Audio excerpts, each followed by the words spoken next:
melanjutkan baca hikmah yang kebetulan hikmahnya kalau tidak salah adalah kurang lebih nanti dengan hadis ini.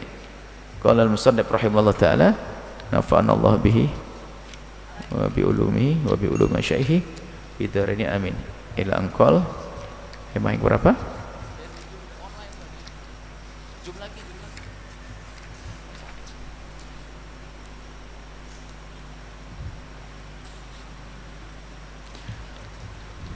Bismillahirrahmanirrahim. Hikmah yang ke-18. Ihalatukal a'mala ala wujudil faraghi min ru'unatin nafsi.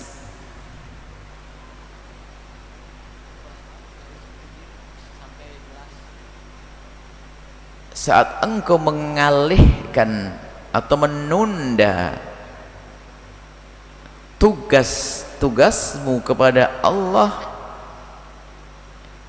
ala wujudul farahi, hingga sampai adanya kesempatan, maka itu min ru'unatin nafsi, termasuk dari kekotoran jiwa yang menutupi hatimu.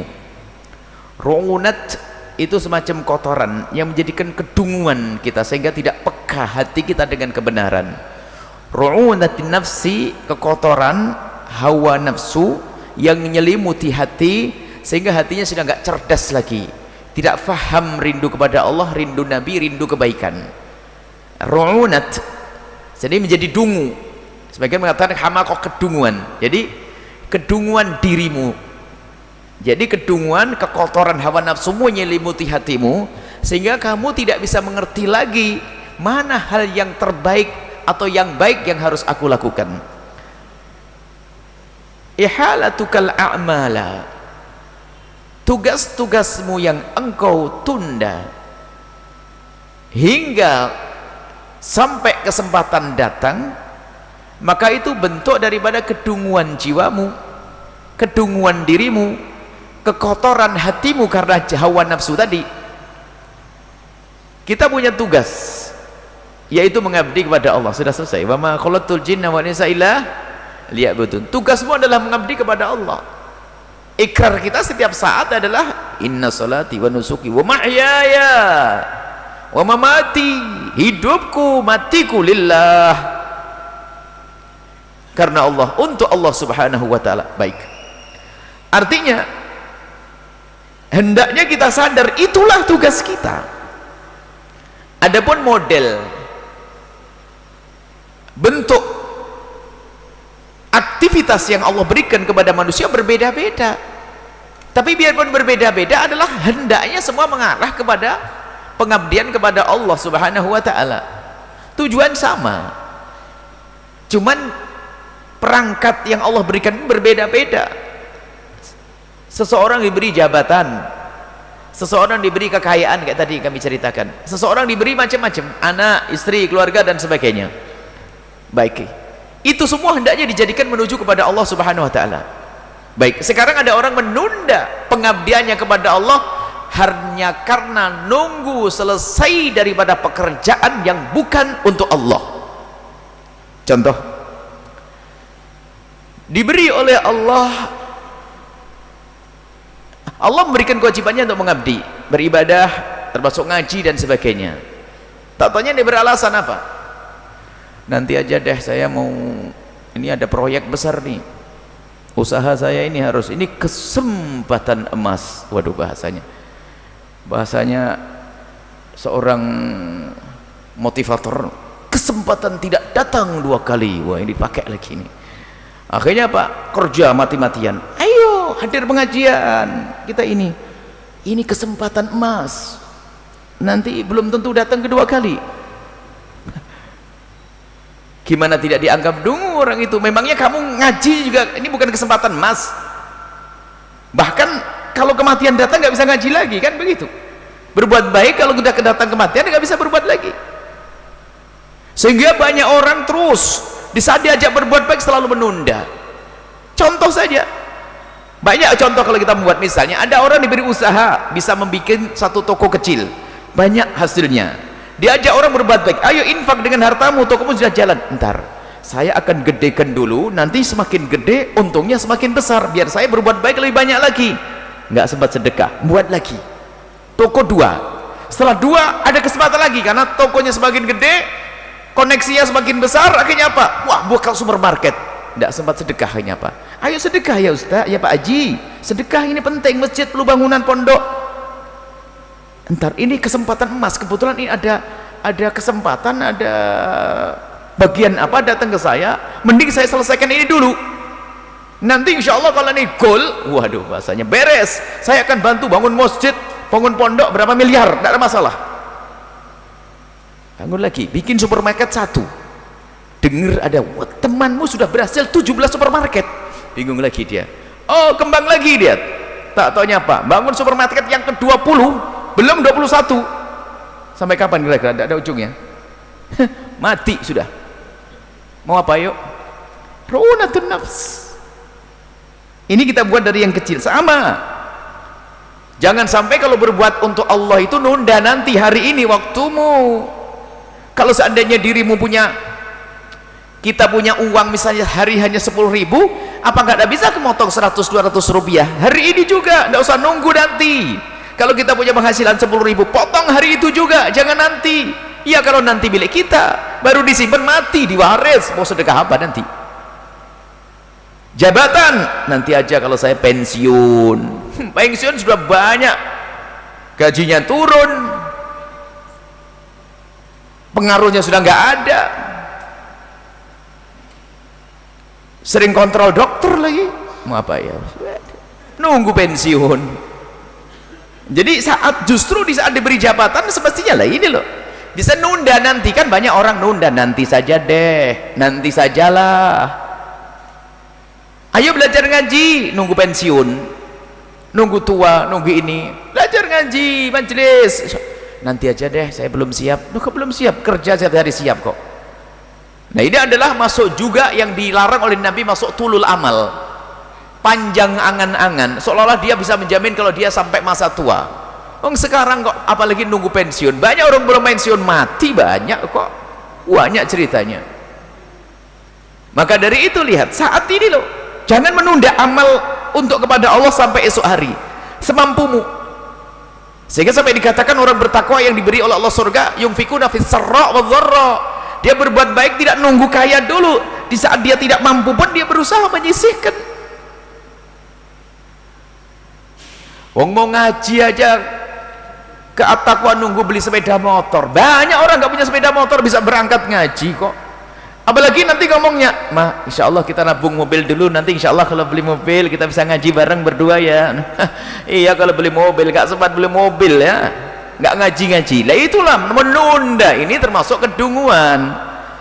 Karena apa? Belum tentu bulan depan adalah untuk kita, belum tentu tahun depan adalah milik kita. Dengan Allah ya hari ini, mulailah saat ini juga berbuat baik. Kalau tidak, berarti telah menguasai hatimu, telah menutupi hatimu tadi, ru'unatun nafsi, kedunguan, kekotoran hawa nafsu menyelimuti hatimu sehingga tidak kenal Allah lagi.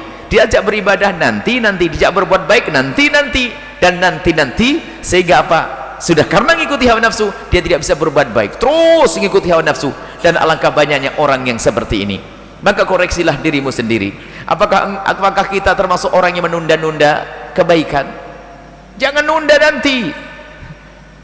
So nanti kalau saya sudah punya istri akan ngaji rajin. Seolah kalau saya punya ini, saya punya duit. Sama ustadz pun juga begitu. Santri mondok pulang, ini nunda-nunda. Kalau sudah pulang punya ilmu ya diajarkan, tidak usah nunggu. Hanya penyakitnya apa? Saya akan kerja dulu, nanti kalau sudah mapan saya baru jadi ustadz. Giliran keenaan nggak jadi ustadz, lupa itu. Nah ini kan karena kedunguannya. Dan banyak santri seperti itu dibuai oleh setan, biar kamu jadi ustadz yang nggak perlu minta-minta karena kamu sudah cukup. Ini kadang-kadang bisikan setan seolah-olah benar, tapi tetap dari setan itu. Kamu kalau jadi ustadz jangan minta-minta, maka dari itu kamu kerja dulu biar kamu punya mobil, punya ini dan sebagainya, sehingga nanti apa? Kamu jadi ustadz nggak butuh dengan pemberian orang. kalimatnya benar tapi yang ngomong kan setan, tetap setan. Maksudnya setan agar kamu tidak ngajar gitu. Kalau tidak ngajar sudah bubar ilmumu.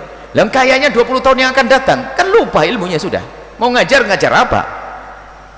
Bisikan setan. Kalau masalahnya agar engkau menjadi ustadz yang tidak mengharapkan pemberian orang, bukan harus duitmu banyak, tapi dirimu yang jiwamu, yang hatimu kaya, beres. Nggak tamak dengan berian orang, nggak silo dengan gemerlap dunia, ya aman. Biarpun kamu tidak punya apa-apa, ya nyantai aja. Biarpun duitmu banyak, katanya ustadz yang punya mobil 16, tapi kalau tetap tamak masih mikir saja, tamak ya rakus, nggak ada hentinya. Yang menjadikan tidak butuh dengan pemberian orang adalah kaya hati. Kaya hati, tidak perlu pemberian orang, tidak mengharap dari orang. Nah ini kadang-kadang seperti itu, santri pulang dari pondok sudah punya ilmu masya Allah, di kelas hebat, itu aja khawatir urusan dunianya dan sebagainya, kayak nunda dakwahnya nanti. Setelah nanti sudah banyak, alangkah banyaknya santri yang salah setting. Kata dia sendiri, ada seorang santri ngomong kepada kita, ini nyupiri mobil kita, semoga di sini. Kalau di sini, ini saya buat contoh, tidak saya sebut nama anda. Sambil ngomong, Buya saya ini apa salah setting Buya? Salah setting gimana? Saya itu mondok lama, dan saya sudah bisa baca kitab, saya hafal alfiyah, hafal ini. Cuman saya sekarang jadi jualan di ini sebut teman-teman. Terus ngajar? Enggak. Saya bilang ya salah setting juga bisa, tapi salah niat juga bisa. Kadang seperti itu, sehingga kadang-kadang dibuai oleh setan, saya harus cari duit dulu dan sebagainya. Bukankah yang sudah dijamin oleh Allah adalah urusan rizkimu? Kenapa kita masih ragu lagi dengan janji dari Allah Subhanahu Wa Taala? Boleh bekerja, ya bekerja, tapi jangan sampai pekerjaanmu itu adalah menyita pengabdianmu kepada Allah Subhanahu Wa Taala. Yang semestinya adalah apapun yang akan kita lakukan dari aktivitas dunia ini adalah untuk menjadikan amal kita kepada Allah semakin serius. Itu yang harus kita pahami. Jangan ketukar dunia urusan dengan Allah, teledor. Ini salah. Bagaimana agar sholatmu khusyuk, bagaimana agar puasamu benar, bagaimana agar dengan Allah, hubunganmu dengan Allah itu baik. Cari dunia boleh, tapi itu kamu harus tahu mencari dunia untuk bagaimana sholatku agar benar, bagaimana ibadahku agar semakin tentrem. Nah itu harus tidak perlu menunda. Kenapa? Sholat pun tidak boleh menunda. Kepada Allah tidak boleh menunda. Dan ini, maka jangan biasakan dalam berbuat baik itu nunggu nanti, karena nanti belum tentu milikmu. Sehingga nanti masuk bab ini adalah tulul amal, panjang angan-angan. Sehingga kita perlu mengingat bahwasanya kematian bisa datang sewaktu-waktu. Program besar, rencana banyak, akan tapi tidak semua rencana itu terpenuhi. Tidak usah rencana besar, nanak nasi pun kadang-kadang rencana kecil kan, kadang-kadang belum sempat nanak nasi, nyuci nasinya sudah mati ada. Begitulah ajal. Maka jangan sampai kita tertipu dengan dunia ini sehingga menunda tugas kita kepada Allah hanya karena mencari dunia. Sehingga kami seru kepada siapapun yang lagi punya jabatan, lihat, jangan nunggu nanti, tidak perlu nunggu jabatan yang berikutnya, belum tentu diangkat lagi. Yang jadi presiden hari ini manfaatkanlah, yang jadi bupati hari ini manfaatkanlah, yang jadi kuwu hari ini manfaatkan jabatanmu hari ini juga untuk kepada Allah Subhanahu Wa Taala. Tidak usah nanti, insya Allah saya akan berjuang serius kalau saya diangkat yang kedua kalinya. Wah iya kalau diangkat, kalau enggak, apalagi banyak belum apa-apa sudah masuk penjara kan, ibaratnya begitu. Artinya Pak, apapun yang jadi kami serukan, hei para pejabat, ketahuilah bahwasanya jabatan yang Allah berikan kepadamu itu sebetulnya adalah itu Allah berikan kepadamu sarana untuk meluncur kepada Allah. Sehingga berbuat baikmu adalah saat ini, tidak usah nunggu nanti. Saat ini bersama jabatanmu berbuat baik. Nah, hei orang kaya, jika engkau punya kekayaan berarti kekayaanmu itu gunakan untuk Allah saat ini juga. Hei orang alim yang punya ilmu, gak usah nanti, mau berhebat nanti. Kalau kamu menunda nanti macam-macam sebab yang menjadikan hilang benar adalah kematian. Sudah nggak bisa ngapa-ngapain saat itu. Jadi ayo kita menjadi orang yang cerdas, jangan sampai kita kena ru'unatin nafsi, jangan sampai kita mengalami penyakit kedunguan, kepekaan dalam hati kita karena dikeliputi oleh hawa nafsu kita. Urusan dunia itu semua koreksi diri, semua ayo kembali kepada dirinya sendiri. Urusan ibadah jangan menunda. Kalau ternyata kita menjadi susah ngaji, susah berbuat baik hanya karena mementingkan urusan dunia, berarti sudah salah. Kita salah, kita telah dikuasai oleh ru'unatun nafsi tadi, kedunguan menguasai jiwa kita, menguasai hati kita. Akan tapi orang cerdas, Anda akan melihat di mana-mana ada, dengan kesederhanaannya dia ingin dekat kepada Allah, bahkan sakit pun ternyata masih dia rajin untuk beribadah.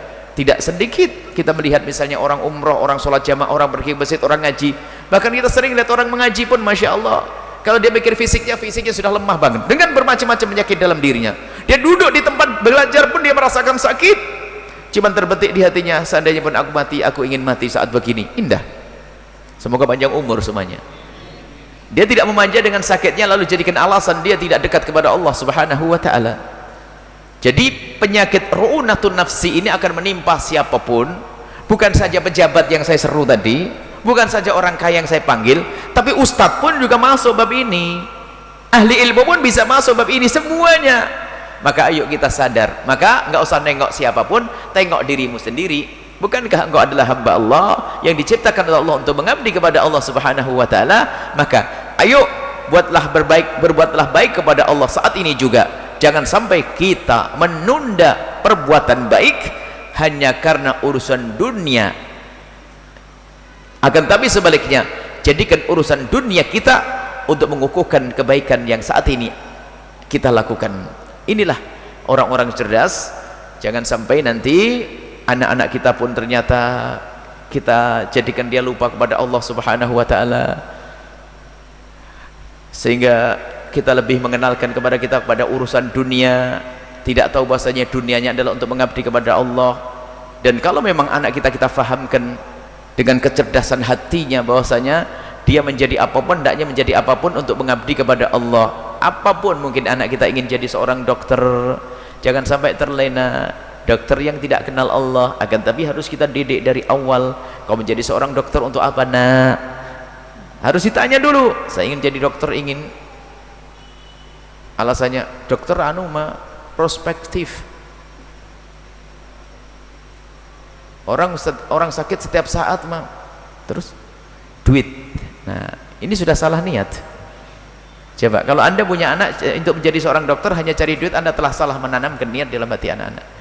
Niat untuk mengabdi kepada orang, mengabdi untuk orang karena Allah, mengabdi kepada manusia karena Allah. Lihat hebat putra Anda, putri Anda di saat menjadi dokter, lihat karena Allah, maka di saat dia menjalani pendidikan pun tidak akan lupa kepada Allah. Akan tampak dia adalah orang yang rajin dengan Qur'annya, tahajudnya, dia tidak akan melanggar Allah. Sama, saya mau bisnis untuk apa, nak? Kadang-kadang apa? Kadang nasihat mamanya bilang, sudahlah nak, kamu jangan kayak mama, sudah biar saya. Nasihatnya udah nggak bener. Sudahlah biar yang capek bapak sama ibu saja, kamu jangan kayak saya. Itu adalah nasihat yang paling dekat di lidah para orang tua ini. Jangan kayak saya deh, nah, kan itu ya, pokoknya kayak saya. Loh, bapaknya itu hebat, biarpun fakir rajin ibadah, kok bilang jangan kayak saya? Itu bagaimana itu? Dia fakir, cuman rajin ibadah, rajin ngaji, nggak kenal keharaman, nggak kenal maksiat. Tapi nasihati anaknya, nak, sudahlah nak, yang capek abah sama umi saja, kamu jangan seperti abah sama umi. Kamu harus cari duit yang bener, kaya. Lah niatnya sudah salah. Betul kaya dia, jangan kayak uminya rajin ngaji, dia enggak.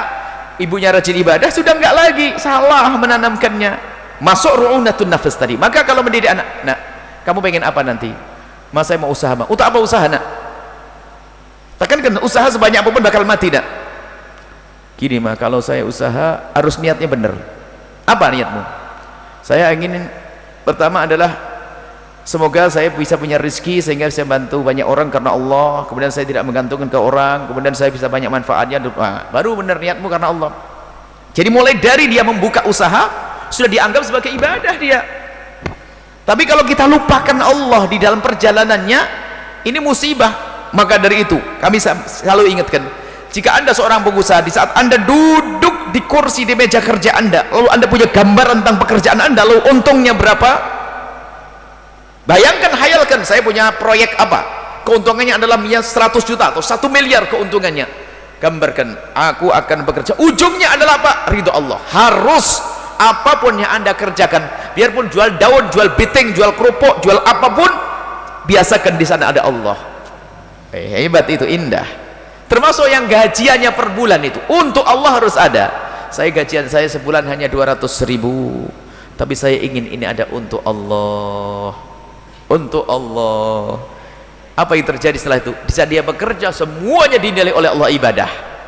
Ibadah karena apa? Ujung-ujungnya adalah untuk Allah. Potong langsung dari awal dalam niat anda biar masuk di sini. Jadi biarpun dia tanya dunia sudah masuk ibadah. Kadang-kadang diajak berhayal saja berat. Kalau seandainya ibu nanti untung 1 miliar, bisa enggak nyumbang 100 juta? Banyak banget, saya banyak tanggungan. Belum untung aja sudah pelit ya. Ini ada model-model begitu, belum dapat, karena dia belum biasa dengan Allah. Kalau sudah biasa dengan Allah enak. Jangankan 100, separuh pun tidak ada masalah. Mau untung kok, saya tidak rugi kok. Tapi lihat, ru'unatun nafas, ntar dulu, kalau memang betul untung, saya sudah punya program baru lagi ini. Nah, saya untung 1 miliar ini, saya akan tumbala ini enggak, saya sudah siapkan, saya akan buka 3 supermarket, nanti hasilnya dari situ lah. Ini ru'unatun nafsi. Betul, supermarket dibangun lagi, tatanya apa? Dia mati duluan, nggak bisa berbuat baik. Baik, inilah yang bisa kami sampaikan. Siapapun anda, jangan menunda berbuat baik. Apapun yang anda kerjakan, hendaknya harus anda mulai dari anda saat memulai kerjaan, harus anda sertakan Allah di dalamnya, karena Allah. Jadi sudah masuk bab ibadah. Nggak usah nanti sedekah pun tidak harus nunggu kaya. Di saat anda punya gaji yang sangat sedikit pun, biasakan. Di saat sesibuk apapun anda, biasakan anda untuk punya waktu untuk Allah subhanahu wa ta'ala. Kalau anda punya kesibukan seperti apapun, tidak punya waktu untuk Allah, itu bohong. Ada orang katanya memang hadir majelis nggak bisa, aduh sibuk banget. Hadir majelis nggak bisa, seminggu sekali nggak bisa. Kenapa? Amat sibuk, nggak bisa ditinggalkan, nggak bisa diwakilkan. Hati-hati, gampang. Tiba-tiba dia nggak ke masjid, juga nggak kerja. Di mana? Di rumah sakit seminggu. Ada bisa ndak? Ayo ngomong. Saya ndak punya waktu dokter untuk opname. Ndak bisa ngomong dia, malah minta sendiri, bayar lagi dia. Dengan Allah kok main-main. Harus punya waktu untuk ngaji. Alhamdulillah, anda bersyukur anda bisa saat ini.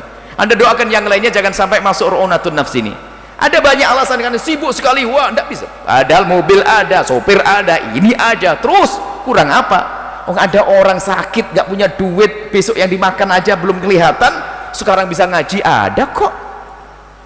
Maka orang selamat dipilih oleh Allah. Semoga anda termasuk orang yang dipilih oleh Allah subhanahu wa ta'ala. Tapi jangan sampai kita pun juga membiarkan siapapun yang di kiri kanan kita menjadi orang yang lupa dan lalai. Banyak orang lupa, kalau ngaji nggak bisa, banyak sibuk katanya, sibuk lagi. Tapi ternyata Masya Allah, banyak sebenarnya. Setiap hari kita punya waktu yang pasti. Suatu ketika ada seorang ditanya, ya tuh tidak punya kesibuk, kawan saya, coba kamu datang ke satu tempat majelis, aduh tidak punya waktu. Kenapa sibuk? Baik, aneh, bohong kalau kamu tidak punya waktu. Kamu tidak bisa ngatur waktu, tidak ada himmah. Coba suatu hari kamu harus duduk di sebuah tempat yang tempat itu paling tidak kamu sukai, 5 menit 10 menit buang air, ngapain kamu di situ? Mau juga? Bisa juga kan? Pasti bisa. Katanya anda punya waktu, kamu ngapain di situ? Atau sakit? Jadi yang tidak punya waktu untuk Allah, itu tertibu dia. Jadi jangan sampai ada di antara kita berkata tidak punya waktu untuk Allah, tidak punya waktu untuk ngaji. Jangan sampai nanti diuji ngaji juga anda ngapain enggak. Mohon maaf, berapa banyak hari ini dan jam seperti ini ada orang yang diberi oleh Allah segala kecukupan, pembantunya sangat banyak, sopirnya ada, dari pagi pun tidak ngapa-ngapain, belum tentu bisa menghadiri pengajian semacam ini. Coba, alangkah banyaknya. Maka bersyukurlah siapapun yang ikut mengikuti acara ini, baik yang hadir di sini atau yang mendengar suara ini atau menyaksikan acara ini, itu dipilih oleh Allah. Kadang biarpun di rumah pun nggak sempat, padahal suaminya sudah pesan, "Ma, nanti tolong dengar pengajian ya, saya siapin fasilitas ini." Belum tentu yang dipilih pengajian kok. Iya Pak, bilang sinetron yang jalan runatun nafas, sampai nanti baru kaget kalau sudah dikejutkan dengan ajalnya tiba. Rencana yang ditunda-tunda gak terwujud. Sedekah pun kok nunggu mau mati. Saya mau sedekah kalau sudah tua, saya mau tobat kalau sudah tua, saya berbuat baik kalau sudah tua. Tak tahu yang gak sampai tua, mati muda. Semoga kita semua panjang umur, dan sepanjang kita hidup kita bisa mendahulukan Allah subhanahu wa ta'ala. Apapun yang kita lakukan dari aktivitas dunia, semoga itu semua benar-benar karena Allah, untuk mengabdi kepada Allah subhanahu wa ta'ala, sehingga kita tidak menjadi orang tertipu dan dungu atau dikuasai dengan ru'unatun nafsi tadi. Wallahu a'lam bissawab.